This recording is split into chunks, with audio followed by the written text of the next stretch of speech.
어떻게 좀 화장실 좀 다녀오셨어요? 예, 고맙습니다.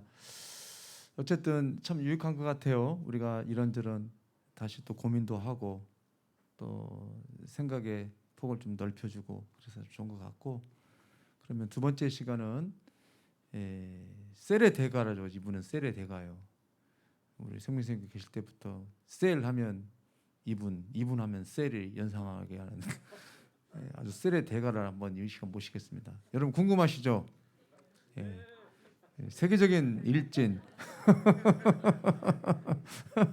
예, 진짜 일진이에요. 이분은 일진.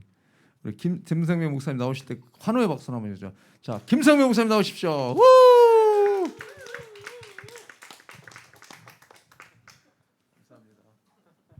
도망가고 싶게 만드시고. 아유, 참. 바로 시작하면 되나요, 목사님? 네, 알아서 하겠습니다. 예, 바로 담임 목사님께서 말씀하신 내용에 이어서 바로 시작을 하겠습니다. 책을 잘 보신 걸 보니까 이제 그 소감문도 많이 올려놓으셨고 책을 다 보셨다는 것 가정하에서 좀 진행을 해볼 텐데요. 스텝 1에 대해서는 핵심 습관 세우기라고 돼 있는데 좀 이론적이고 객관적인 내용들로 주로 이루어져 있습니다. 그래서 실제적으로 우리가 알아야 될 몇 가지 각각의 이 단어에 대해서 자기만의 이 개념들을 가지고 있거든요. 그러니까 예를 들어서 공동체라고 하는 개념을 가지고도 서로 다른 그 자기가 경험했던 또 아니면 자기가 느꼈던 그거대로 그 공동체를 이해하는 것도 많고요. 또 공동체뿐만이 아니라 대다수 사람들을 보면은 그 단어가 이해하는 것이 각자 다릅니다. 그러다 보니까 특별히 스텝 1에서 이제 객관 그리고 또 이론적인 부분들을 명확히 함으로 말미암아 나중에 뒤로 이제 그것에 대해서 적용을 어떻게 할 건지에 대해서 그렇게 책들이 이루어져 있는데요. 계속해서 객관적인 부분에 있어서 1주차, 2주차를 담임 목사님께서 해주셨고 3주차, 4주차를 제가 이어서 하겠습니다. 먼저 3주차인데요. 그 핵심 습관 적응기에서 왜 초대교회의 공동체 신앙을 잃어버렸는가라는 질문이 던져집니다. 잃어버렸다는 얘기죠. 이 질문이 던져졌다는 것은 지금 현재 우리가 초대교회가 가지고 있었던 그 공동체성을 잃어버렸다는 것을 전제로 하고 이 질문을 던지고 있는 거거든요. 그렇다면 초대교회의 공동체가 어떤 공동체였느냐 여러 가지 이야기로 할 수 있지만 여기서는 세 가지 정도로 초대 공동체를 정의하고 있습니다. 그리스도와 한 몸을 이루는 공동체이다라고 해서 당시에 예수 그리스도께서 이 땅에 오셨다 부활 승천하시고 나서 이제 교회가 세워지기 시작하죠. 그런데 그들이 그리스도와 한 몸, 그러니까 그리스도의 뜻을 따라가는 그런 공동체였다라는 것을 이야기하고 있는 것입니다. 두 번째 보면 공동체 자체가 아니라 그리스도와 한 몸이 될 때 능력이 나왔던 공동체인데요. 어떤 공동체든 자신들의 핵심 신념들이 있습니다. 어떤 정치적인 목적을 가지고 있으면은 그 정치가 신념이 돼서 그것이 그들을 움직이는 힘이 되기도 하거든요. 그리고 집단들은 다 그런 힘들을 가지고 있습니다. 그런데 특별히 교회 공동체, 이 그리스도의 공동체는 핵심 신념이 그러니까 정치적인 것이 될 수가 없어요. 당연히 그리스도 중심으로 모인 것이 교회이기 때문에 이들의 핵심 신념도 역시 동일하게 그리스도라는 것이죠. 그러니까 그리스도를 빼버리면은 이 공동체는 힘을 발휘할 수가 없다라는 얘기예요. 우리가 간혹 가다가 이제 셀 모임을 가지거나 아니면 그 공동체에서 어떤 이야기를 나누는데 계속해서 세상적인 얘기만 했다. 이걸 처음에는 모르겠는데 이것이 반복이 되게 되면 그 모임 가기가 싫어진다고 얘기를 해요. 왜냐하면은 그리스도 공동체가 그리스도를 빼고 얘기했기 때문에 힘이 나질 않아요. 끝나고 나면 뭔가 화풀이를 시원하게 한 것 같고 뭔가 내가 속풀이를 한 것 같지만 실제로 돌아오는 길은 굉장히 허망합니다. 그리스도를 빼고는 힘이 생길 수 없기 때문이죠. 절대로 그리스도가 빠지면은 안 된다는 것을 이야기를 하고 있고 초대 공동체에는 이 그리스도가 빠질 수가 없었습니다. 자, 또 하나는 서로 피차 더불어 함께라고 해서 상대방이 필요하다라고 하는데요. 상대가 없으면 공동체가 안 되죠. 저 혼자는 공동체를 이룰 수가 없습니다. 반드시 한 사람이 더해져야 돼요. 절대로 혼자서 공동체를 이룰 수 있는 것이 아니죠. 초대 공동체는 적어도 이 세 가지 조건을 다 갖추고 있었습니다. 이 외에도 많은 것들을 이야기를 할 수가 있죠. 뭐 전도하는 사역이나 그들을 돕고 여러 가지 사역들이 있지만 기본적으로 이 그 저자가 얘기하고 싶은 것은 공동체성에 대해서 나중에 이야기를 할 때 이 세 가지를 가지고 이야기를 하는데요. 그래서 이 세 가지가 초대교회의 공동체의 특징이었다라고 기억하시면 좋을 것 같습니다. 자, 공동체를 잃어버린 신앙 예제를 갖다 들었는데요. 로마 시대하고 현재에 대해서 얘기를 하고 있습니다. 로마 시대에 보면은 공의회나 예배 형식, 음악가 같은 것들이 굉장히 발달을 해요. 그때 당시에 로마 문화가 굉장히 많이 발달을 하거든요. 실제로 그들 문화는 엄청난 그 자산과 자본과 또 그 국가적인 힘을 빌어서 이 교회가 성장을 하기 시작하죠. 그런데 그들이 그리스도의 몸으로서 역할들은 약해지기 시작합니다. 왜냐하면요, 앞서 말씀드린 것에서 우리가 예를 들을 수가 있는데요, 그리스도가 빠지기 시작했어요. 보이는 형식주의가 더 드러나기 시작했고요. 오히려 그리스도가 빠진 서로의 연합은 아무런 의미가 없는 것이에요. 아무리 성도들끼리 서로, 성도란 사실 말을 쓰기가 그렇죠. 그리스도가 빠졌기 때문에. 그런데 그들이 교회라고 얘기를 하면서 그리스도가 빠진 그 공동체 유지되다 보니까 점점점 무너져가는 것을 볼 수밖에 없었고, 실제적으로 외부상으로 보면 아주 화려했고 그런 시대였지만 실제로 교회가 연약한 이런 시대에 놓이게 되는 것이 이 로마 시대입니다. 또한 르네상스 시대도 마찬가지죠. 인본주의가 굉장히 발달을 하고 많은 문화들 측면에서도 엄청난 발전을 가지고 왔지만 교회적으로는 굉장히 연약한 그런 시대가 르네상스 시대였습니다. 현재도 이런 것들이 지속되고 있다고 저자는 이야기를 하고 있는데요. 하나님 사랑과 이웃 사랑의 계명이 왜곡되었다라고 얘기하는데, 이런 개념 자체는 이겁니다. 하나님 사랑하는 것도 내 방식대로 사랑하고요, 이웃을 사랑하는 방식도 내 방식대로 사랑해요. 그리스도를 빼고 이 내 방식대로, 내가 원하는 대로, 내가 내 취향에 맞는 대로 이웃을 사랑하다 보니까 실제적으로 그리스도가 얘기했던 그런 이웃 사랑에 대한 개념이 빠지기 시작한 거죠. 내가 사랑할 만하면 사랑하고 여력이 되면 사랑하고 내 기준이 된다는 이야기를 하고 있는 것입니다. 이러면서 교회의 교회됨이 무너지고 있다라고 해서 저자는 지적하고 있는데요. 공동체가 세워지는 것이 아니라 오히려 이로 인해서 무너져가고 잃어버린다라고 이제 이야기를 하고 있습니다. 자, 4주차를 보면요, 핵심 습관 적응기에서 그리스도의 몸을 이해하고 세우라. 우리가 많이 들어본 내용들이 이제 등장하기 시작합니다. 그리스도의 몸이라고 해서 랄프 네이버 목사님은 성령으로 하나 되어 그리스도 공동체의 구성원으로 살아가는 신자들의 소모임이라고 얘기했는데요. 에베소서 얘기가 여기서 계속 나와요. 우리가 몸과 또 몸이 누구고 또 머리가 누구고 이런 얘기들이 계속 나오는데요. 한번 쭉 살펴보도록 하겠습니다. 자, 그리스도의 몸을 이해하고 세운다고 말씀드렸는데 머리와 몸의 관계를 먼저 얘기를 하죠. 그리스도의 몸의 주인은 머리이신 예수 그리스도다. 그리스도의 몸, 교회 얘기하죠. 예배 공동체, 또 신앙인의 공동체, 이것의 주인은, 머리는 당연히 예수 그리스도라는 얘기를 하고 있고요. 몸은 머리를 통해 작동되죠. 너무나 우리가 자주 들었던 이야기인데, 머리는 오른쪽으로 가라고 명령을 하는데 몸이 왼쪽으로 가게 되면 문제가 생긴 거죠. 앉으라고 얘기를 하는데 앉지를 못하고 내 몸이 말을 안 듣는다고 하면 문제가 생긴 겁니다. 하나님의 공동체가 예수 그리스도의 명령을 따라하지 않으면요, 그것 자체로 이미 문제가 생긴 거예요. 그 얘기를 하고 있는 거죠. 그리고 몸이 상호 연결되어 있습니다. 제 그 손은 제 어깨와 연결되어 있는데 그 중간에 팔도 있고 또 이 손목도 있습니다. 이런 걸로 인해서 연결이 되어 있죠. 각기 힘들은 다를지 모르지만 이런 것들로 연결되어 있고요. 그리고 그리스도와 연결되어 있지 않으면 우리의 신념에 따라 행동함으로 공동체를 무너뜨리게 됨. 얘기해서 갑자기 몸 얘기해서 공동체로 확 점프를 합니다. 왜 그러냐면요, 이 몸을 얘기를 하면서 결국 그 공동체가 유기적이고 살아있는 공동체라는 이야기를 하기 위해서 이 얘기를 하고 있는데요. 왜 이런 얘기가 생기냐?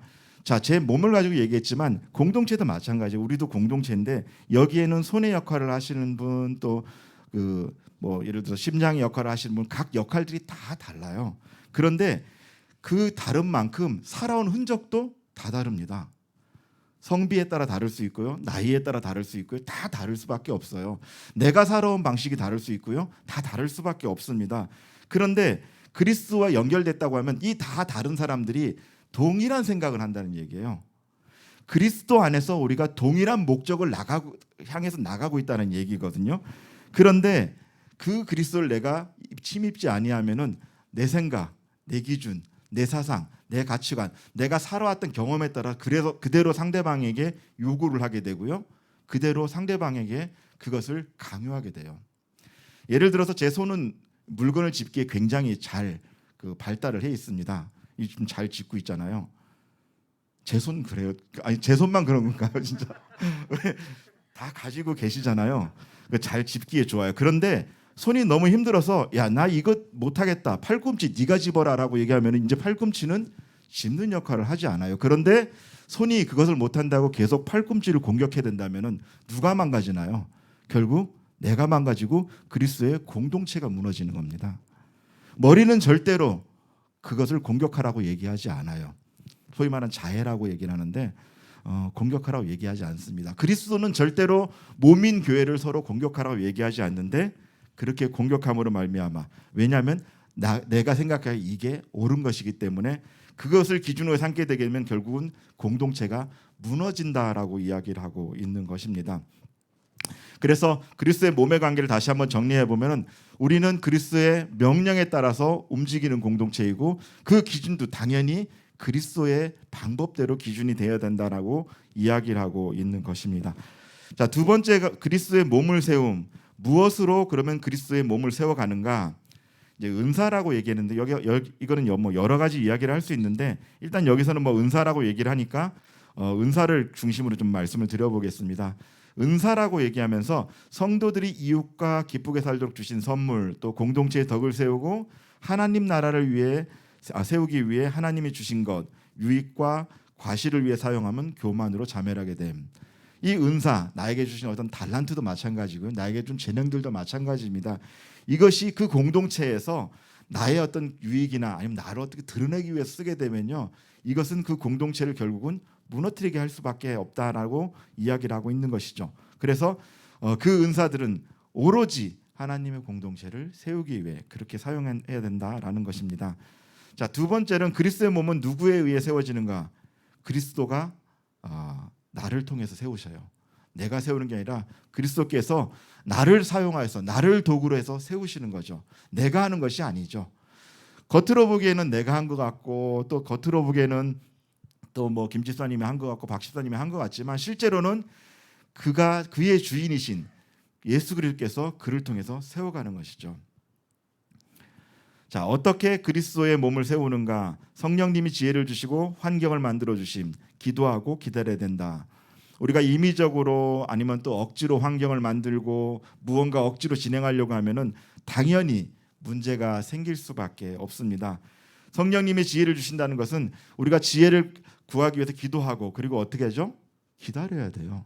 성령께서 일하실 때까지 기다리고 환경이 만들어질 때까지 기다려야 되는데 그렇지 않고 내가 기도하고 바로 직진해서 나가버리면 문제가 생길 수 있죠. 우리가 출애굽 때도 보면은 하라시란 말이 등장하잖아요. 기도하고 기다리는 거예요. 잠잠히 하나님께서 어떻게 일하시는지 기다리는 거죠. 이게 중요하다는 겁니다. 결국은 세우는 분이 그리스도기 때문에 우리 몸들은 기다리는 거죠. 자, 왜 몸을 세우는 사역이 필요한가? 그리스도의 몸된 성도가 서로의 몸을 세워 하나님의 영광을 비신자들에게 보여줌으로써 하나님이 만왕의 왕이심을 알게 하신다. 이것은 그리스도의 공동체에게 모두 해당되는 얘기죠. 우리 교회에 있는 셀 모임뿐만이 아니라 우리 모임도 마찬가지죠. 우리를 통해서 성도님들이 보십니다. 교육자들도 연합해야 되고요. 비단 이 교육자뿐만이 아니죠. 교회가 전체적으로 연합해야 되고 요즘 우리 이제 힐스테이트 전도를 나가고 있는데 보실 겁니다. 우리의 어떤 이런 모습들을 보실 거예요. 이런 것들이 믿지 않는 자들에게 하나님의 영광으로 드러나고 또 하나님의 또 은혜로 드러나고 계속해서 드러나야 되는데 이것은 몸이 연합할 때 가능하다는 거죠. 만약에 뭐 그럴 일은 없겠지만 예전에 그런 교회가 있어서 잠깐 예를 들면은 한 그 동기가 저한테 이제 물어왔어요. 교회가 목사님하고 뭐 여러 가지 일로 인해서 뭐 분쟁이 일어났는데 교육자들이 반을 딱 갈라져 버렸어요. 성도들이 걱정을 하기 시작합니다. 처음에는 성도님들이 이렇게 시작을 했다가 교육자들이 갈라지니까 성도님들이 교육자들을 위해서 기도하기 시작했어요. 굉장히 안 좋은 모습들이 이제 보여지기 시작하는 거죠. 왜냐하면은 그리스도의 공동체라고 하고 우리 늘 그것을 가르치던 분들이 갈라지면 안 되는데 그런 보이지 못할 모습들을 보이게 되니까 더 힘들어지고 교회가 힘들어지게 되는 모습들을 보게 되는데요. 그러니까 다 마찬가지란 얘기입니다. 정말 이제 새로 시작한 새신자나 그렇지 않고 교육자들이나 다 동일하게 그리스도 안에서 연합을 해야 되고 그 모습을 통해서 영광이 드러나야 된다는 것을 이야기를 하고 있는 것입니다. 자, 그리스도의 몸을 세움으로 하나님의 형상이 우리 안에서 회복되기를 원하시고요. 서로에게 유익을 위해서 있다라고 이야기를 하는 거죠. 자, 세상에서 그리스도의 몸을 세움, 각자의 영역에서 그리스도의 몸을 세우는 사역을 해야 되고 좁은 의미에선 성도, 넓은 의미에선 하나님께 창조된 모든 피조물을 포함하고 있습니다. 그러니까 아까 말씀드린 것처럼 성도뿐만이 아니라 우리 모두가 다 이 안에 포함이 되어 있다라고 이야기를 하고 있는 것입니다. 자, 그러면서 오이코노모스라는 이제 단어가 나오는데요. 청지기라는 의미예요. 근데 몸을 세우기 위해 충성과 희생이 필요해요. 청지기는 그냥 완장만 차고 있는 것이 아니라 그리스도의 몸을 세우기 위한 청지기이기 때문에 충성과 희생이 동반되어야 됩니다. 거저되는 것이 아니죠. 아이가 자라기 위해서 부모의 희생이 필요하죠. 근데 내가 이거 우리 아이한테 희생한다라고 생각하고 하지 않죠. 자연스럽게 그 아이가 자라기 위해서 내 모든 것을 가능한 한 모든 것들을 쏟아붓기 시작합니다. 그리스도의 공동체가 청지기로서 이 역할들을 감당해야 되는 거죠. 내가 저분에게 얼마큼 뭘 했다, 내가 이분에게 얼마큼 뭘 했다가 아니라 끊임없이 내가 이 공동체를 세우기 위해서 충성과 희생이 필요해지고 그것을 통하여서 그리스도 공동체가 자라난다는 것을 이야기하고 있는 것입니다. 희생하지 않는 공동체는 성장할 수도 없고 존재할 수도 없고 세워질 수도 없습니다. 자, 이것이 이제 스텝 1에서 얘기하는 4주차까지의 개관에 대한 내용이었고요.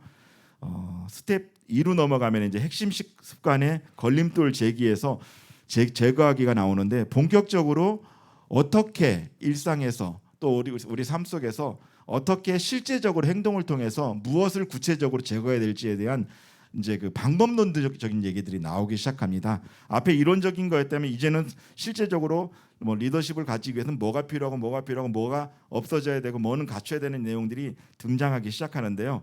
이런 저해 요소들을 살펴보고 그것을 배제하는 것이 굉장히 중요합니다. 여기서 관심 있게 생각해야 될 것이 실천하는 것과 아는 것의 차이예요. 아는 것과 실천하는 것은 분명한 차이가 있는데요. 저는 이것을 돌하고 물하고 좀 이렇게 비유를 하면 좋을 것 같아요. 물하고 돌이 있는데, 자, 돌이 있어요. 돌에다 물을 확 뿌리면 어떻게 돼요? 좀 시간이 지나면 마르죠. 그럼 돌은 모양이 변하나요? 그대로 남아 있습니다. 반면에 물에다가 돌을 던지면 어떻게 되나요? 이 물은 돌을 수용해 버립니다. 좀 있으면 보이지 않아요. 자, 우리가 돌로 머물러 있을 것인가 아니면 물이 될 것인가가 여기에 가장 큰 키워드입니다. 키포인트예요. 내가 어떤 좋은 얘기를 알고 있고 그걸로 멈춘다면 난 돌입니다. 돌도 분명히 물을 기억해요. 물이 어떤 물의 느낌을 기억합니다. 그러나 변하지 않습니다.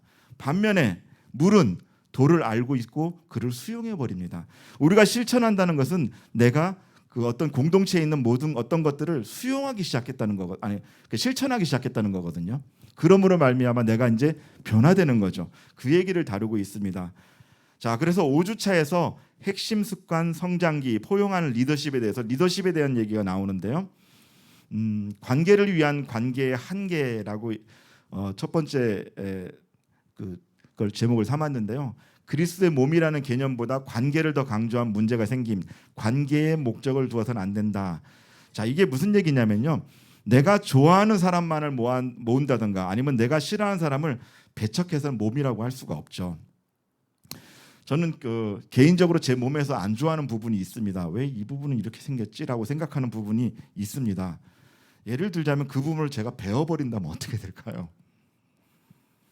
귀가 한쪽이 마음에 안 들어요. 안 들어요. 좀 짝짝인 것 같아요. 그래서 제가 안 좋아하는 쪽을 잘라버리게 되면 어떻게 됩니까? 문제가 생기죠. 문제가 생깁니다. 나와 통하는 사람, 나의 수준이 맞다고 생각하는 사람만 모으면서 이것을 관계 중심적으로 가서는 안 된다는 얘기죠. 우리 몸에는 여러 가지 기관들이 있고 내가 생각하기에 약한 기관도 있고요. 또 강한 기관도 있고 또 마음에 드는 기관도 있고 그렇지 않은 기관도 있습니다. 그렇다고 해서 마음에 안 든다고 임의적으로 바꿔버린다면, 예를 들어 혈액형이 마음에 안 든다고 확 다 피 뽑아버리고 바꿔버리면 어떻게 될까요? 그래서는 안 되죠. 수용하는 것이 중요합니다. 우리 몸이 공동체에서 이 공동체에 있는 사람들을 수용하는 게 중요해요. 교회는 어떠한 사람들만 오는 것이 아니라요, 각종 죄진 사람들이 오는 것이 교회입니다. 맞나요? 죄인들이 오는 것이 교회예요. 어쩌면은 선한 자들보다 죄인이 더 많을지도 몰라요. 하나님 안에서, 우리가 예수 그리스도 안에서 죄진 자들이 가장 많이 오는 것이 이 교회인데, 그러면 당연히 나와 다른 사고도 있을 수 있고요, 또 다양한 사람이 있을 수밖에 없습니다. 같은 마을에 자라서 같은 교회에 오지 않습니다. 저희 교회에서도 멀리서 오시는 분들이 많이 있는데요, 이렇게 다양한 사람들이 모이는데 관계의 목적을 둔다고 하면은 문제가 크게 생기는 거죠.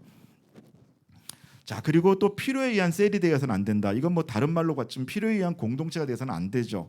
이것도 같은 맥락에서 볼 수 있는데요, 관계 중심적으로 보는 거랑 비슷한 맥락인데, 예를 들어서 어떤 목적, 뭐가 필요해서 누구를 붙이고 또 어떤 일을 하기 위해서, 이런 것도 안 된다는 얘기죠. 그것을 그 공동체 안에서 강화시키는 건 몰라도, 내가 어떤 걸 예를 들어서 우리는 성가대를 조직하기 위해서 때를 만들어서 계속 예를 들어서 노래 좋아하시고 잘하는 분만 모아놨다. 사실 굉장히 맞아 보이지만 그렇지 않습니다. 이 기형적인 거예요. 그러면 다른 셀은 찬양하면 안 되나요? 그거 아니잖아요. 다양한 사람들이 모으는데 그것을 수용할 수 있는 수용체가 돼야 된다는 것이 그 얘기를 하고 싶은 거고요. 결국 몸으로서의 공동체를 이루지 못하면 어려운 일이 생길 때마다 깨어지게 됩니다. 힘들게, 가족들도 마찬가지죠. 가족이 왜 어쩔 때 힘이 강하냐면요, 어려움을 이기고 그런 어려움들이 왔을 때 그 어려움을 같이 이겨냈을 때 그 가족이 힘을 발휘합니다. 부부도 마찬가지죠. 조광지시란 말도 있는데, 그 어려운 시절을 같이 보내지 아니하면요, 조금만 더 어려운 일이 생겨도 금방 가정이 흔들리기 시작하죠. 그런데 그것을 이겨내고 10년, 20년 지나고 나면 굉장히 견고해집니다. 공동체가 그렇게 돼야 되는 거죠. 뭐 결혼하신 분들은 뭐 어떤가요? 부부간에 잘 맞나요? 눈을 감으시네, 이 얘기하니까. 예. 이해합니다. 이해해요. 예, 그렇죠. 다 아는 것 같았는데 잘 또 안 맞는 부분도 있고, 지금도 여전히 저런 부분이 있구나라고 생각하는 것이 있죠.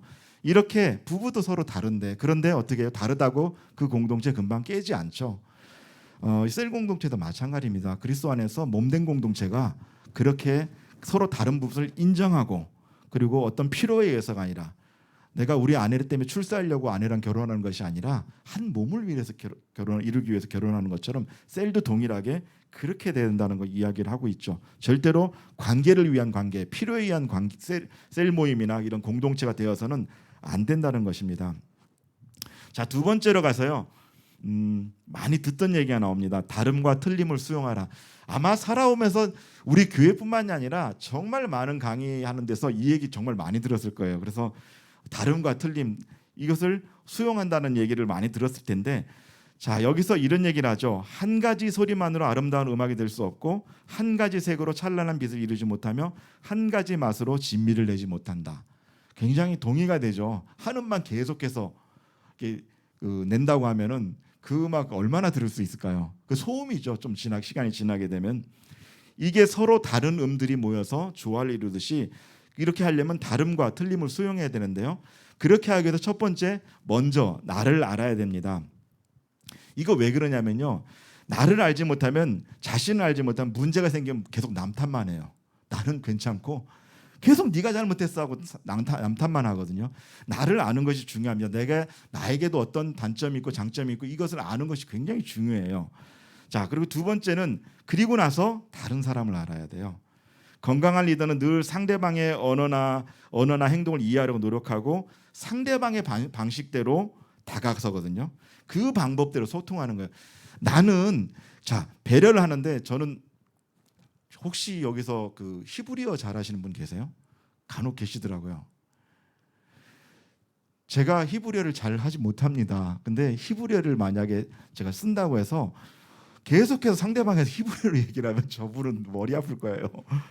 근데 제가 배려한다면 어떻게 저분의 언어로 다가가게 되면 벌써 마음이 다르죠. 우리도 그렇잖아요. 외국인이 어린지 누군지 잘 모르겠어. 외국인인데 갑자기 텔레비전에서 한국말 너무 잘하면 어떻게 해요? 왠지 친근감 가고 점수 좀 더 주고 싶고, 예전에 보면은 설날 때 무슨 그 외국인 노래 자랑하는데 한국말 잘하는 외국인 보면 일단 점수 주잖아요. 뭐 ARS 돌리고. 안 하시는군요. 저는 줍니다. 자, 이게 중요하죠. 왜냐하면 그 사람을 받아들일수 우리가 수용체가 커진 거예요. 그러니까 내가 다가갈 때 리더라면은 상대방의 그 눈높이에 맞춰서 다가가야지, 내 눈높이에 이게 오라라고 다가가면요 절대로 상대방을 수용할 수도 없고요. 그 상대방도 내 앞에서 문을 닫아버립니다. 내 방식으로 소통하는 것이 아니라 상대방의 방식대로 소통하는 것이 너무나 중요하죠. 또 자주 듣는 얘기죠. 틀린 것이 아니라 다른 것임을 알아야 된다. 스트레스를 받으면 잠을 자는 사람이 있어요. 제 집에 사는 누구는 스트레스 받으면 그냥 잡니다. 그러니까 얘기가 안 돼. 이분 자요 그냥. 그런데 저는 조금 얘기를 해야 돼요. 말로 해서 풀어야 되거든요. 근데 제가 예, 그래요. 근데 모든 사람이 저처럼 얘기하면서 푸는 게 아니거든요. 그 안 된다고 계속해서 아내한테 뭐라고 한다면 얘기해 버렸어 누구지? 자, 이러면 어떻게 돼요? 힘들어지겠죠. 힘들어져요. 기다려줘야 돼요. 자고 깨어날 때까지 기다려줘야 되고요. 그런데 사람들은 그렇지 않아요. 내 방식대로 계속 얘기를 하거든요. 좀 일로 와서 좀 풀어. 일단 자고 나야지 풀지 이분은. 사람들이 근데 많은 사람들이 내 방식대로 난 이렇게 해야 풀려. 나는 예를 들어서 수다를 떨어야 돼. 아니면 나는 이렇게 해야 돼. 나는 이렇게 해야 돼. 이 방법으로 상대방에 다가가면요. 상대방이 수용하지 못합니다. 때로는 수용하더라도요. 그게 장기적으로 되면은 저는 굉장히 독선적인 사람이 됩니다. 독선적인 리더가 되죠. 자, 그렇다면 불편하지 않냐? 불편하죠. 4번 보면요. 다름의 불편함을 받아들여야 된대요. 불편해요. 당장 얘기했으면 좋겠는데 불편합니다. 그런데 어떻게 해요? 다르다는 것은 불편한 것을 깨닫고 인정하고 받아들이고 자신이 불편하다고 다른 이들에게, 다른 사람에게 자신의 뜻이나 생각을 강요해서는 안 된다고 얘기를 하고 있죠. 이것이 포용하는 리더십에서 굉장히 중요한 부분인데요. 우리가 자칫 실수할 수 있어요. 내 방식대로, 아니면 당장의 어떤 문제를 해결하려고, 당장이 이 상황이 싫어서, 그 기다리는 시간이 싫어서 내 방식대로 고수하다 보면 이제는 정말로 이 말의 통로가 막혀버리게 됩니다. 다양함의 조화를 알아야 된다. 그리고 6번째, 다른 것이 나를 성장하게 한다는 것을 깨달아야 된다. 자, 유유상종이란 말이 있어요. 비슷한 사람들끼리 모여 있다는 얘기가 있는데 여러 가지 해석할 수가 있는데요. 여기서 얘기하는 것은, 주장하는 것은 그거죠. 같은 부류끼리 모여 있으면 성장 안 된다는 겁니다. 계속해서 다른 사람들하고 함께 있음으로 말미암아 그들과 관계를 가짐으로 말미암아 성장한다는 얘기인데요. 잘 통하는 사람과 만나는 것도 중요하지만 그것이 전부가 돼서는 안 되는 거죠. 무조건 안 통하는 사람들만 만나라. 이게 스트레스 받아 못 삽니다. 잘 통하는 사람들 만나지만 다양한 사람들을 수용할 수 있는 수용체가 나한테 있는지 확인해 봐야 돼요. 저도 근본적으로 어떤 사람은 조금 불편해해요. 저도 그게 있어요, 인간적으로. 근데 어떻게 해요?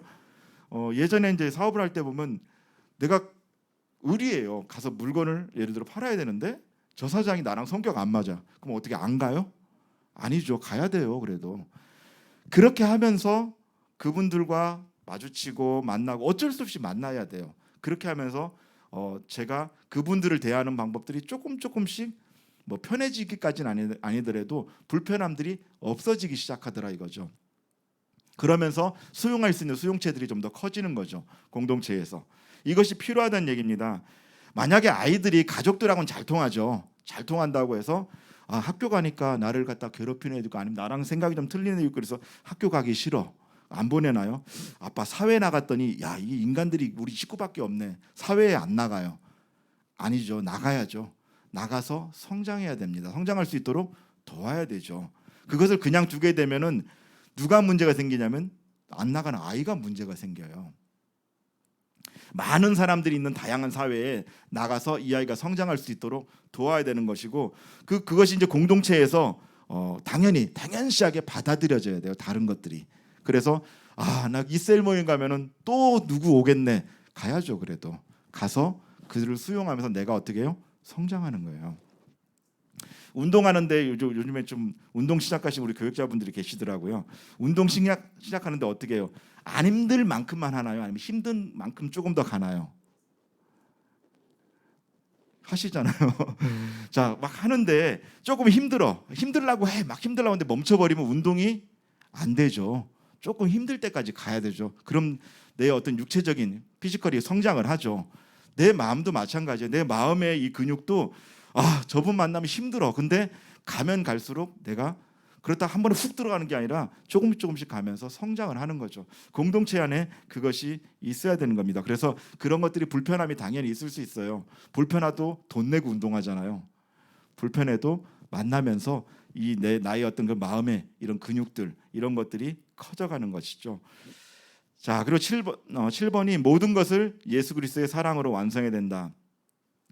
자, 갈등 시에는 그래도 갈등이 계속 생길 때는 그리스도 사랑으로 품어야 된다고 얘기를 하는데요. 이게 아주 중요합니다. 내가 가진 사랑으로 품을 수 있는 사람 많지 않아요. 내가 가진 걸로 품으려고 하면요, 글쎄 몇 명이나 될까요? 자동으로 품어지는 집의 아이들 정도? 이건 얘도 가끔 안 품어질 때가 있는데 이게 다 안 돼요. 그러니까 결국은 죄인인 나를 사랑하신 그 예수 그리스도의 사랑으로 품을 수밖에 없는 거예요. 이건 어쩔 수가 없는 거예요. 내가 할 수 있는 건 한계가 있고 그 영역도 너무나 작아요. 내가 가진 어떤 능력으로 품는다는 거 이거 힘들죠. 그래서 모든 것을 그리스도의 사랑으로 품어가고 나중에 이것도 완성도 그리스도의 사랑으로 해야 된다는 거 이야기를 하고 있습니다. 자, 그리고 세 번째로 있는 그대로 인정하라. 작은 것이라도 인정해 주는 거예요. 인정하게 되면은 굉장히 마음이 편해집니다. 인정하는 사람들 만나고 싶죠. 자꾸 나가 가는데 자꾸 인정해 주는데 뭐 정말 별거 아닌데도 인정해 주면요, 좋죠. 작은 것이라도 인정하는 것이 굉장히 중요하고요. 단점을 보기 전에 먼저 장점을 보는 거 이거 너무나 중요합니다. 무엇을 보느냐가 중요한데요. 기가 막히게 단점을 찾아내는 사람이 있어요. 어떻게 그걸 찾아냈는지 기가 막히게 찾아내요.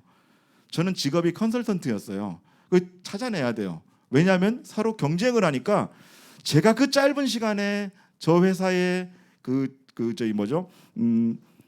브리핑에서 문제점을 찾아내야지 되거든요. 그러니까 어떻게 기가 막히게 그거 20년 동안 찾았어요. 아주 잘 찾아지더라고요. 근데 이게 한 가지 단점이 있어요. 사람만 보면 똑같이 찾아요. 그걸 우리 집에서도 마찬가지고 찾아냅니다.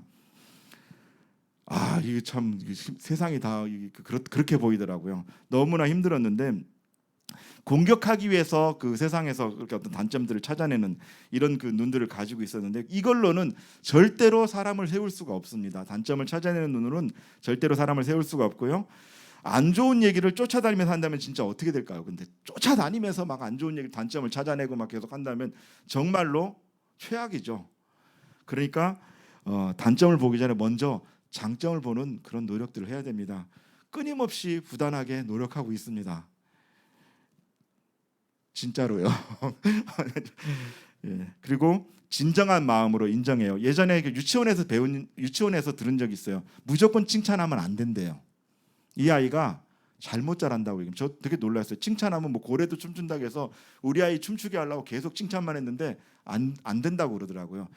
사실에 근거해서 이것이 잘했고 이런 부분을 칭찬해야 된다고 이야기를 하더라고요. 그러니까 그게 진정한 마음이거든요. 무조건 잘했어 이게 아니라 너 이거 굉장히 잘한 것 같아. 이거 어때서 좋은 것 같아. 그래서 구체적으로 그런 것을 찾아서 칭찬해 주는 게 중요한데 이것이 진정한 마음으로 인정할 때 가능한 이런 마음입니다. 그리고 인정하는 부분에 대해서는 일관성이 있어야 돼요. 어느 때는 수용해주고 어느 때는 수용이 안 돼주고 뭐 어느 때는 아버지 기분 좋을 때는 그냥 넘어갔는데 기분 안 좋을 때는 확 이러면 안 되는 거죠. 이거는 아이가 결국은 눈치를 보게 되죠. 계속. 그런데 공동체에서도 마찬가지예요. 어느 때는 이런 것들이 수용되어지다가 어느 때는 안 되어지고 이런 것들을 안 된다는 것이죠. 그 공동체의 신뢰가 깨어지게 됩니다. 자, 이렇게 저렇게 해도 안 되는 사람, 있는 그대로 인정이 안 되는 사람, 하나님께 장점을 보는 눈을 달라고 기도한다. 예, 5번 이게 중요합니다. 안 되는 경우 있어요. 그럼 어떻게 해요? 엎드려서 기도해야죠. 나 이게 없으니 하나님 달라고 기도하는 것이 중요하죠. 자, 그리고 네 번째가 있는 그대로 용납하는 겁니다. 그대로를 받아들이고 사랑하고 그 모습을 미워하거나 학대하지 않기. 아까 말씀드렸죠. 몸을 용납하지 않고 학대한다면 함께 무너지게 되죠. 그리고 이것을 이해하지 못하면 그리스도의 공동체를 온전히 이해하지 못하고 있는 것입니다. 절대로 나의 공동체, 내가 속한 공동체, 그리스도 공동체를 학대하거나 또 미워해서는 안 되는 것이죠. 교회는 다양성 속에서 하나님의 섭리가 이루어지는 곳이고 또 아까 말씀드린 것처럼 영적 성장은 혼자 할 수가 없기 때문입니다. 그리스도의 몸된 공동체가 이렇게 한 몸을 이루는 것이 사실 쉽지가 않습니다. 지금 얘기 들은 것만 해도 정말 어마어마한 산 같은 이야기들을 많이 했는데요. 생각만큼 또 간단하지도 않습니다. 그렇지만 비록 나보다 부족하다고 생각되더라도 서로 존중히 여기고 섬길 때 그 그리스도께서 잘하게 하심을 믿고 내가 속한 공동체에서 목자로서 또 그런 리더로서 역할을 잘 감당해야겠습니다. 네, 제가 준비한 것은 여기까지입니다. 네, 역시나 그렇죠. 교역자들 앞에서 강의하는 게 참 목사님들도 힘들다고도 많이 선배 목사님들이 하시더라고요. 왜냐하면 반응이 없대요. 그래도 반응 잘 보여주셔서 감사하고 예, 앞에서 방긋방긋 웃으면서 잘 반응 보여줘서 감사하고요. 혹시 질문 있거나 하신 내용이 있을까요? 아니면은 제가 하면서 늘 느낀 거지만 이것을 하면서 느낀 거지만 우리가 많이 들어봤던 내용들인데 이것을 개인적으로 적용하고 한다는 것이 참 쉽지 않구나. 늘 내가 이것을 옆 곁에다 두고 계속해서 반복해 이럴 때 읽을 때는 굉장히 몸에 와닿고 또 이렇게 해야겠다는 생각이 들지만 실제로는 이것이 적용하는 게 참 쉽지는 않다라는 생각들이 들더라고요. 아까 우리 저희 목사님 중에 한 분이 강제성에 대한 얘기도 하셨는데 때로는 그런 것들도 또 훈련을 위해서는 늘 그런 건 아니지만 훈련을 위해서는 필요하겠다는 생각을 이걸 하면서 좀 느꼈어요. 그래서 억지로 예전에 우리가 뭐 인지치유할 때나 공소대 또 여기서 막 억지로 그 질문지를 쓰면서 나의 어떤 그런 문제점들을 한 번 더 되살펴 꺼내보고 그것을 갖다가 다시 한번 재정립했던 어떤 그런 기억이 있으실 텐데요. 그런 것처럼 이것이 중간중간마다 교육이나 아니면 어떤 그런 또 어떤 동기부여들이 있어가지고 이런 것들이 실제적으로 옆에서 점검하지 않으면 혼자 하기가 참 쉽지는 않겠다는 생각을 해보게 됐습니다. 질문은 따로 없으시죠? 예. 아까 아무 말씀도 안 하셔서 마이크 좀 예. 네네. 네네. 지금 발표하신 것 중에 이제 핵심 습관이 뭔지 그리고 이제 공동체와 리더의 포용하는 리더십 두 가지 키워드가 나온 것 같긴 한데 네네. 그러니까 이제 핵심 습관에 대해서 다시 한번 좀 해주시면 좋을 것 같고요. 또 하나는 이제 담임 목사님께서 말씀하신 쿰 실천 노트를 해나가는 데 있어서 이 부분을 좀 어떻게 적용할 수 있는지 그 부분을 묵상하신 게 있으시면 네. 네네. 일단 뒤에 쿰 실천 노트에 대한 말씀을 또 먼저 좀 드릴게요. 그런 것 같아요. 이게 이제 쿰 실천 노트를 나 혼자 하고 쓰고 말면 사실 큰 유익이 이렇게 극대화되지는 않죠. 결국 큰 실천 노트를 서로 나누면서 또 자기 생각들 또 상대방의 생각을 들으면서 서로의 어떤 그 신앙적인 성장도 이루지만 또 서로에게 이제 예를 들어 뭐 기도할 제목들이나 이런 것들도 찾아내면서 함께 공동체가 성장해 가는데요. 자, 여기서 이제 중요한 게 생각이 다를 수가 있거든요. 같은 내용을 듣고 또 같은 그 내용을 가지고도 같은 말씀을 가지고 다른 생각들을 할 수도 있고 또 그 살아온 배경에 따라서 성장 배경에 따라서 다른 묵상들이 나올 수 있는데 이것들이 사실 좀 수용되어져야 되는데 예를 들어 어떤 얘기가 됐을 때 아니야 그건 잘못 생각한 거야라고 하는 순간 이분은 다음부터는 꺼내지를 못하거든요. 근데 참 쉽게 나와요. 또 신앙의 선배라고 하시는 분들 아니면 적극적인 분들에 의해서 이런 것들이 좀 차단되어지는데 거기서 이제 1절로 끝나는 것이 아니라 자 이분이 이제 2절까지 하세요. 앞으로 어떻게 해야 될지까지 다 얘기해 버리면요. 본인은 수용이 안 되거든요. 그것이 아직도 이해가 안 되고 그런데 그것을 강요당해지고 그러면 이제 그 모임에 특별히 좀 나오는데 좀 꺼리는 것 같아요. 남자들은 마음을 닫아버리면 다른 핑계 대죠. 바쁘다고 안 나와버리는데 사실 바쁜 이유가 아닙니다. 바빠도 하실 건 다 하는데 그럴 때 특별히 이렇게 수용하는 것 이런 것들이 굉장히 중요하고요. 또 리더도 마찬가지죠. 리더라고 해서 사실 셀장이 됐다든지 아니면 어떤 리더가 됐다고 해서 그 리더가 엄청나게 많은 어떤 그런 능력을 가지고 있는 거 아니거든요. 그런데 그 리더가 먼저 이것을 준비하고 알고 있지 않으면요 훅 들어왔을 때 그냥 자기 식대로 방어하게 되거든요. 얘기하게 되고 그러니까 그들이 먼저 예를 들어서 결국 쿰 실천 노트를 나중에 우리 셀에서 이제 적용하고 해야 될 터인데 그때 리더들이 먼저 이것을 준비하고 그리고 그들을 대한다고 한다면은 다는 아니더라도 조금 더 나도 한번 해봐야겠다는 마음이 적어도 사라지진 않을 것 같아요. 아주 최소한으로 봐서 그리고 또 이렇게도 하는구나라고 해서 인정되어지면 더 조금 더 열심히 할 수도 있고 뭐 그럴 수 있는 동기가 좀 부여되지 않나라는 생각이 들고요.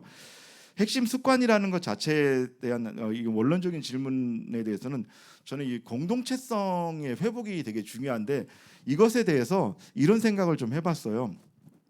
우리가 올해 이제 목표가 내 양을 먹이라, 내 양을 치라, 내 어린 양을 먹이란데 이것이 올해 이제 우리 목회 지침이기도 하고 또 우리 교회 목표이기도 한데 장기적으로 공동체가 결국은 뭐냐면 그리스도의 공동체가 그리스도의 몸까지 장성한 분량까지 이르는 게 목표인데 그 목표들을 계속해서 잃지 않고 그러니까 이것은 중간에 가기 위한 또 내년에 또 바뀔 수 있잖아요. 가기 위한 어떤 방법론적이고 이런 것들이 계속해서 동일한 지향점을 향해 나가는 것이 중요하다는 생각이 들거든요. 공동체를 세우기 위해서 동일하게 계속하고 그것이 당연히 저희들은 공유하고 있지만 이것이 셀장님들이나 셀원들에게 동일하게 얘기되어야죠. 계속해서 얘기되어지면서 그 공동체가 어떤 공동체고 어떻게 세워져야 되고 어떻게 향후 나갈 건지에 대한 것을 계속해서 이들에게 흘려보내지 않으면은 그것이 목표가 흐트러지는 거죠 중간에.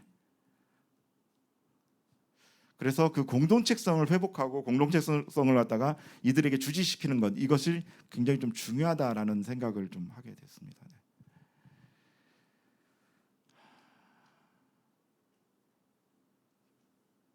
됐나요? 네, 감사합니다. 그럼 다음으로 넘어갈까요, 선생님?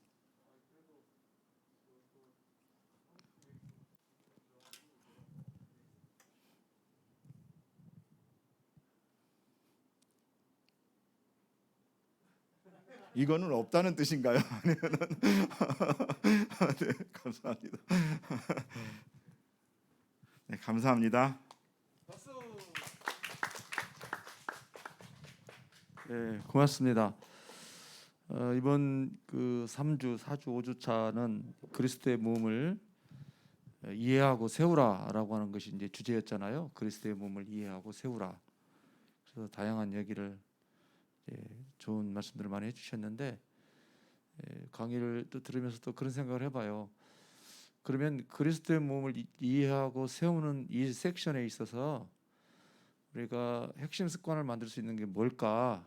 또 그런 걸 또 고민하죠. 우리가 이렇게 강의를 들으면서 결국은 나를 알아야 되고 너를 알아야 된다는 것도 중요한 건데 몸을 세우는 데 있어서 그럼 우리 교회가 가지고 있는 장점이 사역자 훈련이잖아요. 그럼 사역자 훈련을 통해서 서로 나를 알고 너를 알 수 있는 좋은 기회가 많으니까 셀에서 핵심 습관으로 사역자 훈련에 적극적으로 참여할 수 있는 그런 습관, 핵심 습관을 만들어주는 거죠.